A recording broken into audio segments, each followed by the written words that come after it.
What up, y'all? I'm back. This is your girl, Bella, from Black Coaches League TV, where we dig in the deepest, darkest barrels for the truth. Now, I forgot that I had watched Coach Prime today, and I wanted to talk about it because um, this gonna hit a little different, y'all. Because I need to talk, not just as a content creator or a fan, but as a black woman. I just watched Coach Prime on a Asante Samuel show, and baby, he still looked wounded, y'all. That was not a media spin. That was a black man hurting still, and it triggered something in me again that I didn't even know I was still carrying. So I'm opening up raw, unfiltered, real, because what happened during that NFL draft night, that was deeper than sports. So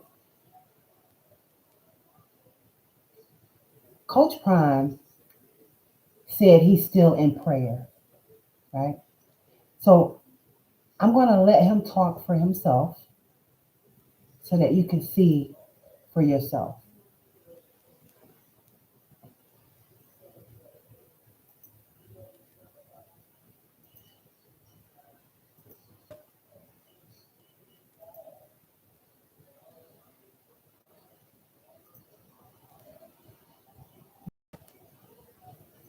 Now I'm just gonna be going all over the place because we kind of. But that Travis Hunter, man, that's such a loyal, great. You can see his energy, a great kid, and He's a great how much can you say for him going from Jackson State and Colorado with you, and then everything just coming to It's like a song. manifesting, man. About everything we talked about, Happen, everything we planned, it happened. happen.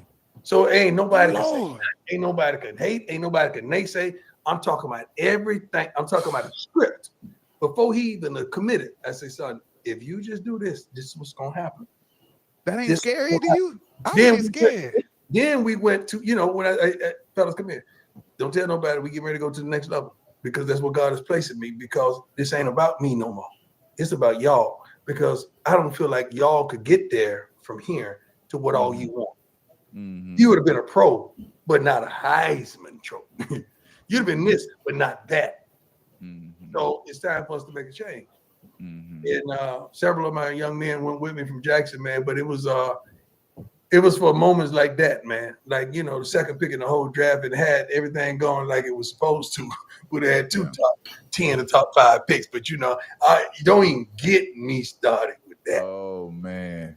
I'm still praying. I'm still praying about that. You're still praying, but I played for Belichick, so the Bill Belichick stigma there's a few coaches that's still in the NFL that's holding on to the Bill Belichick stigma, and I think these coaches, myself, are still, a lot of these coaches that coach me, they're still around on teams out there. And I see a few of them. Bother nobody. We don't say nothing crazy. Nobody. We try to help everybody. Our kids don't get into trouble. As you can see, they don't go to jail. they got over 3.0 GPA. I mean, the highest in the history of the school, and they some good kids, man. But Those damn commercials.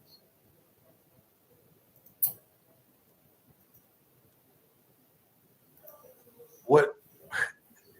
Boy, you have no idea, man. I you have no idea. All I want to say, man, is you got to let go of that Bill Belichick stigma. You ain't winning. You know what I mean? Out there, you don't have Tom Brady. Learn how to be yourself. Everybody that came and tried to be like Belichick, you ain't won nothing. So if you don't have your own personality, you don't know how to discipline, motivate men without copying somebody else, go check yourself out. You know what I mean? But yeah, that's just the truth. Yeah. That's just the truth. But hey, I got a great idea, Coach. I don't know if you've seen. They got $100 million lawsuit out there. And I suffered a lot of pain, and I was suffering. During the draft. I'm still suffering. Right. And let me tell you, they asked for email. Hey, we all need a piece of that pie. That 100 million. I'm thinking about getting on that lawsuit because I'm still affected. And text messages. Right. And let me tell you, they might find something in them emails and text messages. Hey, if they don't settle, boy, they might find something for real, though. They might find something. I would believe that too. I would subscribe to that. They probably will, dog. They really. If you hear, Why we ain't been done this, man? I don't know, man. I wish. Hey, I thought it would never happen, man. All I could do is say, Coach Prime is the realest they come, man. You know what I mean? You know, I get down with Pack and everybody is like I love y'all games, man. I enjoyed. That's the only reason I did TV, because I wanted to have y'all back. Yeah. Because I didn't see it on TV. You know, we still don't see it on TV, but to have y'all back, like we got enough brothers out there now to ride for us, you know, and ride for the players that's playing. But you know, we got to tell the truth as well. Got to tell the truth. We're not condemning them. We got to tell the truth without trying to condemn them. But I just wanted y'all back, man. That's why I did. And it hurts me, man, when I see somebody upset or angry about something I've said or something that we supposed to did. So I always want to make it right. That's why I had to call you. Yeah. I should have called you a long. Yeah, that would have been great. That'd be great. Then I wouldn't have had that viral moment, Coach. I wouldn't have had that viral moment. Man, that thing made it to Ricky Smiley. Yeah, but you know what, man? You know what? It got to one point where I started feeling bad because they was going at you. They was going at you, and I was like, man, this brother don't. Coach, I'm used to it, Coach. I'm used to it. I know you're used to it, but I ain't like it. You know? I know. You That's used why you to called. it. I didn't want you used to negative attention. Yeah. You got that ball in you. You're going to fight back. You're going to fight back. fight. I got to stop jumping in the fire. I just let it go. I'll let it go. You're going to fight back. And then it's going to keep going. All right. I'm learning. Hey, this is all about growth. Like you said, we got to keep growing, man. Got to keep growing.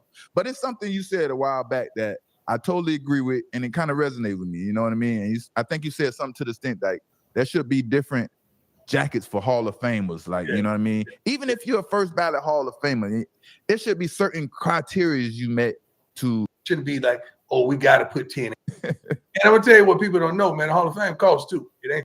I mean, you gonna pay for every last one of them. Wow. What's $250? Hey, man, that's breaking. That, but it used to be something else. Like back then, your tents of a Popeye's chicken in the blueprint. Because T.O. was one of the smartest ones they ever did. I love to dance, right? Everybody started that trend. Coach, who did it? Folk did that. You don't remember he used to do it real quick. Man. How good has Coach Warren Sapp to play? You know, Jason Phillips. I didn't want to kill because you got to understand. Here's how AI will completely transform how book covers are designed. It is no longer just about picking an image or a font. Today, AI. The hotels, man, just please go to that. And that's where the shots came from. All you got to do is just sit back and listen. And watch. That's all you got to do. The loss is about the effect that you have on the whole city and the whole state. They probably just begging with you, like pleading with you, like Prime. We know how much you worth. We can't pay you that much, but we'll give you as much as we possibly can, man. Just please. It went a little bit like that. Went a little bit like that. Just please, man. Please, man. I'm gonna give you much. I'm taking a pay cut. I'm giving you some out of my salary. I never want to go anywhere anyway, man. So, you know, I know there's a lot of rumors about the next level, and I can't see that. Yeah. I can't see the next level. And I think a couple people who may have taken shots at my kids, they were afraid that I would go to that. And that's where the shots came from. All you got to do is just sit back and listen. And watch. That's all you got to do. But people don't want to do that. They want to create these narratives and create these stories and then attach them to a kid that ain't never done nothing wrong. Yeah. How does that make you feel when you see your colleagues or your peers going in on you, man? Like, how does that make you feel? No idea, man. You have no idea. Like, because I don't think people be understanding, like I got kids too. These are our kids. These are our kids. Blood, we're man, coaches, but these are kids. This is our blood. And stop lying. Like, you got to understand, my kids are built for everything. We had 2 TV shows. Then we had shows in high school. We're playing football in junior and senior year. So we've always been in front of the camera. So they know how to navigate. They know how to handle themselves. Yeah. And you're not going to catch them in no foolery and no mess. You're not going to do that whatsoever. So when you sit up there and say something like he went in a meeting unprepared, like, dude, Shador Sanders, who's had 6 different coordinators, What? who has still functioned and went up, leveled up every time we brought somebody new in. And you're gonna tell me he was Every situation. you're gonna tell me he had on headphones. Really? Shador, anybody know my son, understand he's a professional. Yes, Lord. Like he's gonna go into me with headphones on. Like, y'all come on. You know what that tells me, Coach?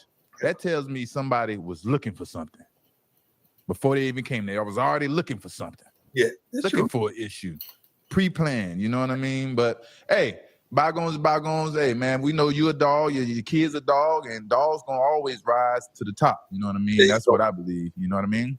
There you go. For real. Man, y'all. So, Coach Prime said he's been in prayer since the draft, y'all. He said he has not been doing interviews. He's been very quiet. He's been hurting.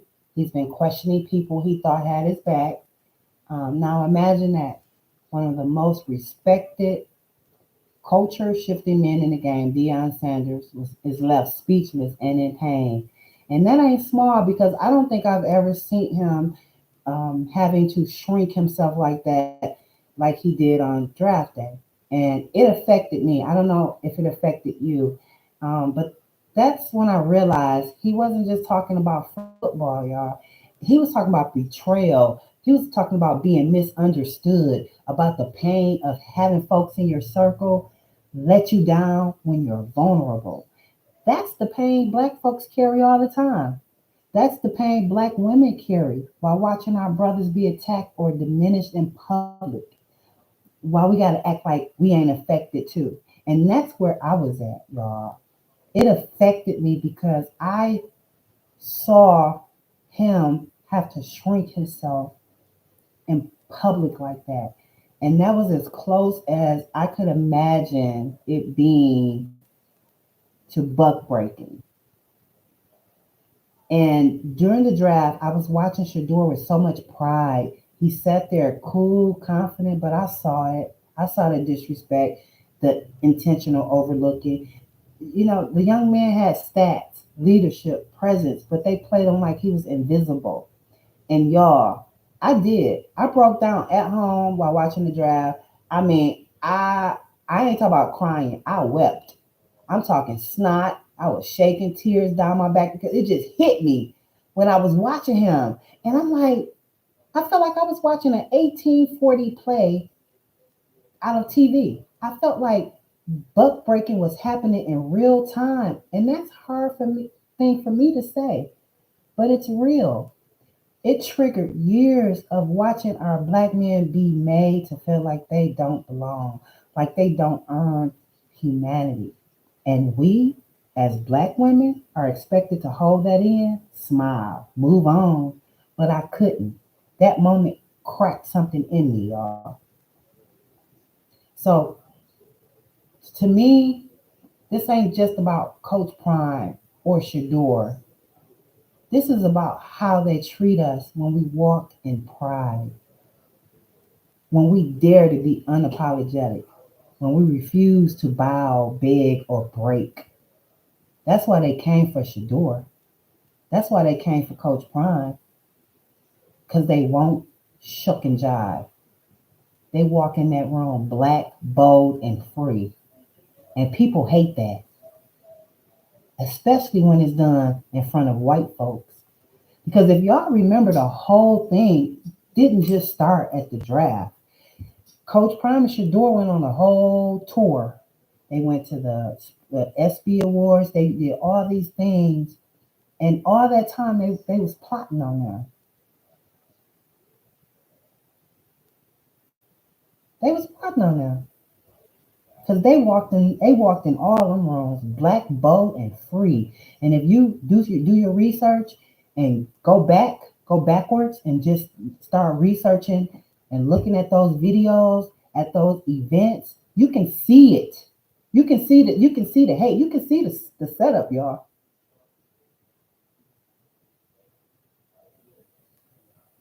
So people hate that, especially when it's done in front of white folks. So when Coach Prime uplifts his sons, they call it favoritism. When Shador says he wants to pick his own team, they call it arrogance. But when white athletes do it, it's confidence, strategy. See the difference?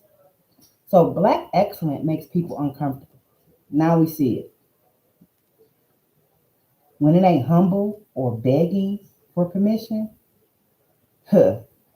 And as a black woman, watching that unfold bring up every job interview, man, every panel, every time I had to dim my light to survive. So I want to speak to my sisters right now, black women.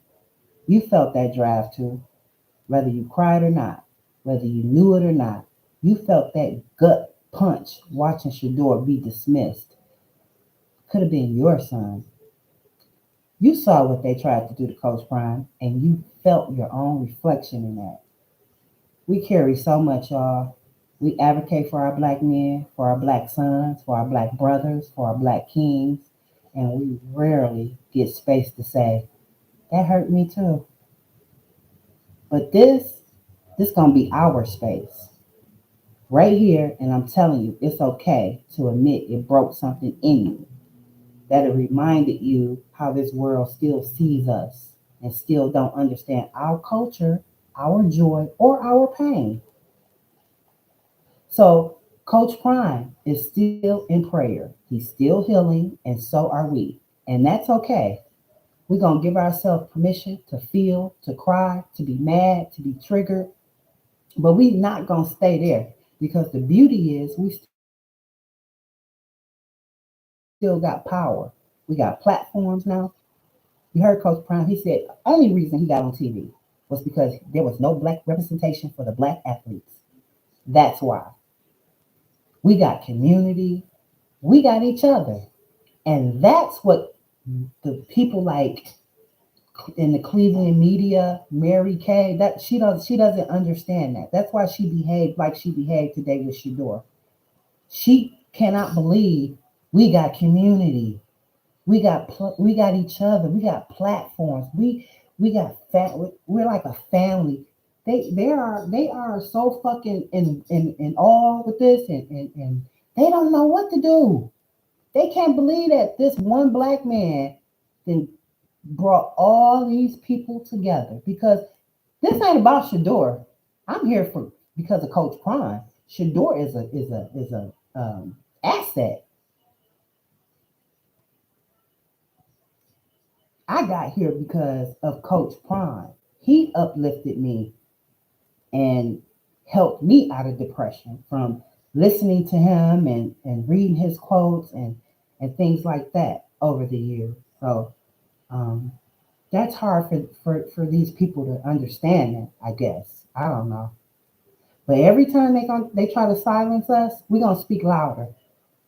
Every time they try to erase us, we're gonna show up bolder. I'm not just a fan. I'm a black woman who refused to watch my people be humiliated without calling it what it is. Period. So look look